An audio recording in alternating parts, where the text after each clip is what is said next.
यादवों का खदर హైదరాబాద్ సదర్।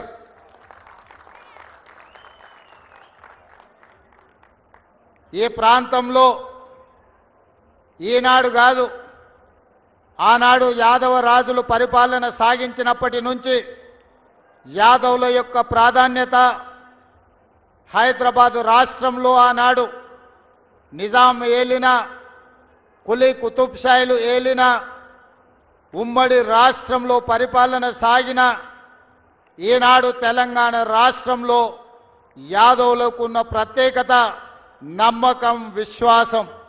నమ్మిన వాళ్ళ కోసం ఎంత త్యాగానికైనా నమ్మిన వాళ్ళ కోసం ఏ కష్టం వచ్చినా ఏ నష్టం వచ్చినా అండగా నిలబడే తత్వం యాదవ సోదరుల యొక్క తత్వం। లాభం వస్తుందా నష్టం వస్తుందా అని లెక్కలెయ్యరు। మనకు కావాల్సిన వాళ్ళు కాలని ఒక్కటే ఆలోచన చేస్తారు। ఈనాడు తెలంగాణ రాష్ట్రంలో ఏర్పడ్డ ప్రభుత్వంలో యాదవుల యొక్క పాత్ర అత్యంత కీలకమైన పాత్ర। ఈరోజు ఈ నగరంలో యాదవ సోదరులు ప్రభుత్వానికి సహకరించడం వల్లనే ఈనాడు ప్రభుత్వం ప్రశాంతంగా హైదరాబాద్ నగరంలో శాంతి భద్రతలను కాపాడి ఈ నగరం ప్రపంచ పెట్టుబడులకు ఒక ఆదర్శ నగరంగా తీర్చిదిద్దడం జరిగింది। అందుకే మిత్రులారా మా ప్రభుత్వం ఏర్పడిన ఎంబడే యాదవ మిత్రులు వచ్చి అధికారికంగా ఈ పండుగను రాష్ట్ర పండుగగా నిర్వహించాలని మిత్రులు శంకర్ యాదవ్ అంజన్ కుమార్ యాదవ్ ఇతర యాదవ సంఘాల సోదరులందరూ వచ్చి నన్ను అడగడం జరిగింది।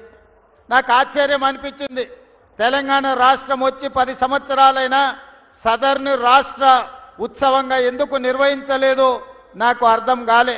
కానీ రాజకీయాలకు వెళ్లకుండా తక్షణమే సదర్ను రాష్ట్ర ఉత్సవంగా ప్రకటించడమే కాదు రాష్ట్ర ప్రభుత్వం తరఫున నిర్వహించడానికి అవసరమైన నిధులను కూడా కేటాయించడం జరిగింది। ఈనాడు మిత్రులారా రాజకీయ అవకాశాలు ఇచ్చినవి సరిపోతాయంటే సరిపోవు, ఇంకా యాదవ సోదరులకు ఇవ్వాల్సిన అవసరం ఉంది। తప్పకుండా మీ ప్రాధాన్యతను గుర్తిస్తాం, మీకు అవకాశాలను ఇవ్వడానికి పార్టీ పెద్దలకు చెప్పే బాధ్యత నేను తీసుకుంటా। కొన్నిసార్లు ఆలస్యం కావచ్చు కానీ మిమ్మల్ని పక్కన పెట్టే సమస్యనే లేదు। యాదవ సోదరులకు సముచితమైన స్థానం కల్పించే బాధ్యత ఈ ప్రభుత్వం తీసుకుంటుంది। అది సంక్షేమమైన అభివృద్ధి అయినా రాజకీయ ప్రాతినిధ్యమైన ఏ అంశాలలో అయినా కూడా మీ ప్రాధాన్యత మీకు సముచితమైన స్థానాన్ని కల్పించే బాధ్యత పార్టీ పరంగా ప్రభుత్వ పరంగా తీసుకుంటామని మిత్రులందరికీ తెలియజేయడం జరుగుతుంది।